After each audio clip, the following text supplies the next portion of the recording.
Halo semua, ketemu lagi sama aku Luna, selamat datang di channel Ngomongin Uang. Kita semua mungkin udah gak asing lagi sama yang namanya utang. Kalau ketinggalan dompet, ngutang dulu ke teman. Kalau kepepet di akhir bulan, ngutang dulu ke warung. Saat ini, kita semakin dimanjain sama utang. Utang bukan lagi buat hal-hal yang kepepet doang, tapi juga buat kebutuhan pokok, hiburan, sampai modal usaha. Mulai dari kredit rumah, kredit kendaraan, kredit usaha, beli gadget, bahkan biaya liburan aja tuh bisa ngutang dan dibayar pakai cicilan. Ayo, siapa aja di sini yang suka ngutang? Aku ngerti banget kalau di hidup ini ada aja saatnya kita kepepet dan butuh pinjaman uang. Di sisi lain, gak jarang juga nih kita dengar banyak masalah yang terjadi karena utang. Mulai dari dikejar-kejar sama debt collector, jatuh bangkrut, bahkan ada juga yang sampai masuk penjara gara-gara utang. Pernah kepikiran gak sih, apa ngutang itu hal buruk? Masih boleh dilakuin sesekali nggak? Atau sebaiknya kita nggak usah ngutang sama sekali? Nah, di video kali ini aku mau bahas tentang utang. Yuk kita bahas bareng-bareng. Pertama, kita perlu ngebedain dulu utang berdasarkan penggunaannya. Ada yang namanya utang konsumtif dan ada yang namanya utang produktif. Kita bahas utang konsumtif dulu ya. Gampangnya, utang konsumtif itu adalah utang yang dipakai buat hal-hal yang berkaitan sama konsumsi. Konsumsi di sini tuh bisa macam-macam nih, mulai dari kebutuhan yang esensial, sampai keinginan yang sifatnya hiburan atau gaya-gayaan doang. Nah, utang konsumsi ini bisa dipersepsiin kayak kita minjem uang ke pemasukan kita di masa depan buat menuhin kebutuhan atau keinginan kita saat ini. Jadi, nilai manfaat yang didapat dari utang konsumtif itu adalah pemenuhan kebutuhan atau keinginan yang lebih cepat dari seharusnya. Contoh utang konsumtif yang berkaitan sama kebutuhan tuh misalnya utang buat beli makanan pokok, pendidikan anak, kredit rumah, pengobatan, hal-hal emergensi, dan lain-lain. Sementara, utang konsumtif yang berkaitan sama keinginan tuh contohnya utang buat beli gadget, hiburan, hobi, termasuk makanan fancy dan liburan. Jadi, utang konsumtif ini tuh perlu dibedain lagi nih, mana yang buat kebutuhan dan mana yang buat keinginan. Sekarang kita lanjut ke utang produktif. Utang produktif itu adalah utang yang dipakai buat membeli, membuat, atau mempelajari sesuatu yang bisa menjadi sumber penghasilan kita di masa depan.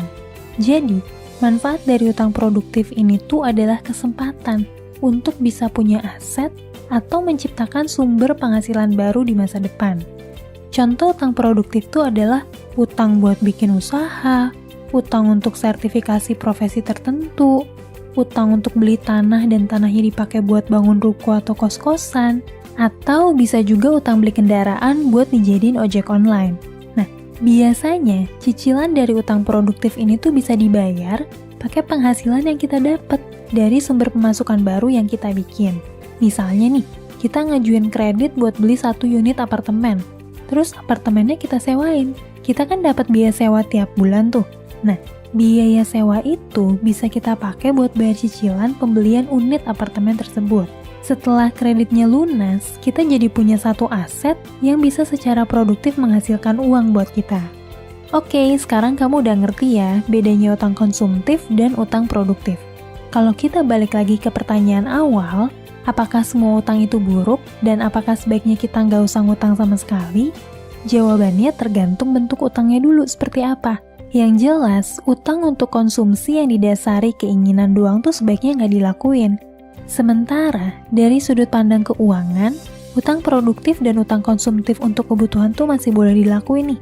Asalkan kita bisa memperhitungkan risiko dan kemampuan bayar kita buat melunasi utang tersebut. Kemampuan bayar utang ini tuh bisa dilihat dari rasio cicilan dan pendapatan bulanan. Maksudnya gimana? Simpelnya nih, cicilan utang kamu tuh berapa persen sih dari pendapatan kamu? Kalau pendapatan kamu 5 juta, cicilan kamu 1 juta, berarti rasio utang dan pendapatannya tuh 20%. Secara umum, rasio utang yang baik itu ada di angka 30%-an. Jadi, maksimal cicilan kamu tuh cuma boleh ngabisin sekitar 30% dari pendapatan kamu. Tapi balik lagi ya, kondisi ekonomi setiap orang itu kan beda-beda. Dan pada akhirnya, rasio utang yang baik itu sendiri bisa beda-beda buat tiap orang, tergantung jumlah pendapatan dan biaya hidup sehari-hari. Kalau misalnya biaya hidup kamu cuma menghabiskan 35% dari pendapatan bulanan, tentu kamu bisa punya rasio utang yang lebih tinggi, misalnya 50% dari pendapatan, karena kamu punya kemampuan untuk membayar cicilan tersebut. Sebaliknya nih, kalau biaya hidup kamu tuh menghabiskan 80% dari pendapatan kamu, berarti rasio utang yang baik buat kamu tuh lebih kecil lagi, sekitar 10-15%. Dengan ngelihat rasio utang ini, kamu jadi bisa tahu nih, utang kamu masih wajar dan bisa dipertanggungjawabkan atau enggak. Prinsip yang sama juga bisa kita terapin untuk ngelihat utang perusahaan bahkan utang negara. Misalnya nih, kalau sebuah perusahaan mutusin buat ngajuin utang ke bank, kita bisa ngelihat nih, utangnya tuh dipakai buat hal konsumtif atau dipakai buat hal yang produktif. Utang perusahaan yang bersifat konsumtif tuh misalnya utang buat renovasi ruangan yang nggak berdampak terhadap peningkatan produksi, liburan kantor, hingga membeli fasilitas hiburan bagi para bos dan karyawan. Terus utang produktif perusahaan kayak gimana? Sama aja dengan definisi sebelumnya. Utang produktif bagi perusahaan itu adalah utang yang dipakai buat hal-hal yang bisa berkontribusi untuk menambah penghasilan perusahaan di masa depan. Misalnya nih, utang buat ekspansi bisnis, beli lahan buat dibangun pabrik baru, beli mesin produksi, renovasi buat ningkatin kapasitas produksi, dan lain-lain. Dalam konteks berutang ini, bukan berarti perusahaan tuh nggak boleh punya fasilitas yang baik ya untuk karyawan, tapi sebaiknya yang namanya utang itu alokasinya harus proporsional dan memprioritaskan hal-hal yang sifatnya produktif. Nah, dalam kacamata berbisnis, punya utang ke bank itu tuh udah jadi hal yang wajar banget. Tapi dalam hal ini, pengusaha sebaiknya lebih cermat dalam menilai apakah utang perusahaan tersebut sehat dan bisa dipertanggungjawabkan. Caranya adalah dengan menghitung proporsi alokasi utangnya. Berapa banyak sih untuk hal produktif dan berapa banyak untuk hal konsumtif. Selain itu, kemampuan perusahaan tersebut untuk membayar utangnya di masa mendatang juga perlu diperhitungin. Cara ngitungnya ya sama aja kayak utang pribadi. Kita bisa ngeliat rasio utang tersebut dibandingkan dengan pendapatan atau dengan ekuitas perusahaan. Sebelumnya aku udah pernah bahas tentang indikator utang perusahaan nih. Linknya aku cantumin di deskripsi ya. Terus kalau utang negara gimana? Sebetulnya sama aja. Kita bisa ngeliat alokasi penggunaan utang negara tuh untuk hal yang konsumtif atau produktif. Utang konsumtif negara tuh contohnya, utang yang dipakai buat renovasi gedung pemerintah jadi lebih mewah, dipakai buat fasilitas para pejabat, untuk kenaikan tunjangan PNS, atau bahkan dipakai buat subsidi BBM. Semua hal tersebut adalah anggaran konsumsi. Alokasi utang negara yang produktif tuh kayak gimana? Ya sesuai dengan definisi sebelumnya, utang yang bisa membuat sumber penghasilan baru. Contohnya nih, utang buat bikin proyek pembangunan yang nantinya menjadi sumber penghasilan baru bagi negara, kayak jalan tol, bandara, rumah sakit, dan lain-lain. Kalau negara berutang gimana?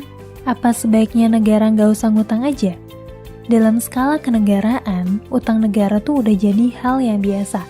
Bahkan, dari total 195 negara yang ada di dunia, 70% atau sekitar 190 negara tuh punya utang. Negara-negara maju yang ekonominya udah sangat kuat sekalipun juga punya utang, seperti Amerika, Jerman, Inggris, Korea, Cina, Jepang, dan lain-lain. Yang perlu dikawal dan diperhatikan itu adalah pengelolaan dan pengalokasian utangnya. Apakah utangnya dialokasiin untuk hal-hal produktif atau konsumtif? Selain pengelolaan dan pengalokasian, dalam konteks utang negara juga perlu diperhitungin nih kemampuan bayar utangnya. Biasanya, tolok ukur yang dipakai itu adalah rasio utang terhadap pendapatan domestik bruto. Untuk Indonesia sendiri, batas aman utang Indonesia itu 60% dari pendapatan domestik bruto. Mungkin lain kali aku akan bahas tentang ini lebih detail ya. Walaupun prinsipnya sama, di mana utang itu sebaiknya digunakan untuk hal-hal yang produktif, tapi dalam konteks kenegaraan, kadang utang konsumtif yang tujuannya untuk mempercepat kesejahteraan rakyat juga biasa dilakuin. Karena dalam bernegara, tujuan utamanya tuh bukan untuk berbisnis, melainkan untuk membangun kesejahteraan rakyat. Aku coba rangkum sedikit ya pembahasan kita kali ini tentang utang. Yang pertama, Utang itu perlu dilihat dari alokasi penggunaannya. Apakah utang itu untuk hal yang produktif atau untuk hal yang konsumtif? Kalau utang itu untuk hal yang konsumtif, apakah untuk hal-hal yang berkaitan dengan kebutuhan atau keinginan? Sebaiknya kita menghindari utang konsumtif untuk memenuhi keinginan ya. Yang kedua, kita perlu memperhitungkan kemampuan bayar utang. Kemampuan bayar utang ini tuh bisa dilihat dari rasio cicilan dan pendapatan kamu. Kalau rasionya masih wajar, berarti bisa dibilang utang kamu tuh masih sehat dan bisa dipertanggungjawabkan. Pesanku yang terakhir nih, buat kamu yang saat ini lagi punya utang, ingat, utang itu adalah janji yang harus ditepatin. Terlepas itu utang ke teman, ke bank, ke partner bisnis, atau ke siapapun tetap harus dibayar. Karena selain hal itu berpengaruh terhadap catatan riwayat utang kita sebagai peminjam, ada hal yang jauh lebih mahal dari utang, yaitu kepercayaan orang lain dan kredibilitas kita sebagai manusia yang punya integritas. Oke deh, segitu aja yang mau aku sampein. Semoga video ini bisa bermanfaat buat kita semua. Sampai ketemu lagi di video selanjutnya. Tetap di channel Ngomongin Uang, karena ngomongin uang gak ada habisnya.